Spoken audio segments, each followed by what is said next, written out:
Yet another film that got a lot of people talking about it when it first came out, and then just sort of disappeared. The Rocketeer, a superhero of the 40s that finds a rocket pack and is using it to try and stop Nazis. Well, okay, it's a little better than I'm making it sound. The more appropriate way to talk about it is, Cliff is our hero and he discovers a rocket pack that was hidden in his place. Him and his friend, played by Alan Arkin, test it out and it turns out they really enjoy it and they want to keep trying it. But when a pilot loses control of his plane, it's up to him to save the day, and sure enough, now they got a hero on their hands. But an evil villain, played by Timothy Dalton, is an actor in Hollywood who's actually a spy for the Nazis. They want to use the rocket pack to take over the world by flying around and being unstoppable. Yeah, not the most probable weapon of war, but it's fantasy. Things get worse when they kidnap his girlfriend Jenny, played by Jennifer Connelly, and of course he has to go to take down an entire army, giant monster thugs, and a huge blimp in order to save her. The film definitely has a feel of the 40s, which I think is kinda welcomed. The same guy who directed this also directed Captain America, and it shows. They both sort of have the same feel to them. Even the hero is kinda similar.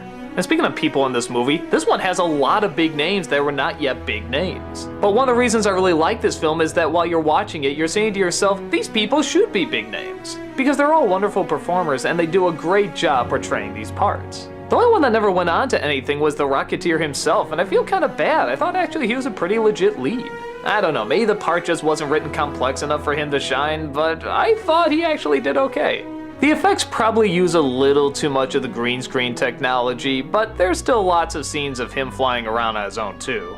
Is there a lot of action in terms of punching and firing guns and stuff? Not really until the end. Most of it is just watching him fly around, but like I said, these characters are really likable, and there's sort of a good mystery to it as well. It has a lot of dark, gritty moments, but it has a lot of lighthearted fun also.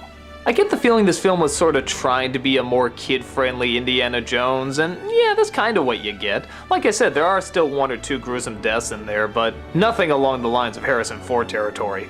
My guess is maybe that's why it didn't quite catch on. I think people probably did want to see him punch out a few more people or see a little bit more of a badass, but I don't know, for a basic action adventure, I think it's fine.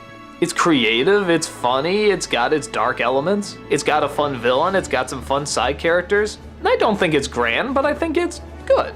I don't know, if something like Captain America can be released and do okay, I think this one should get the same treatment.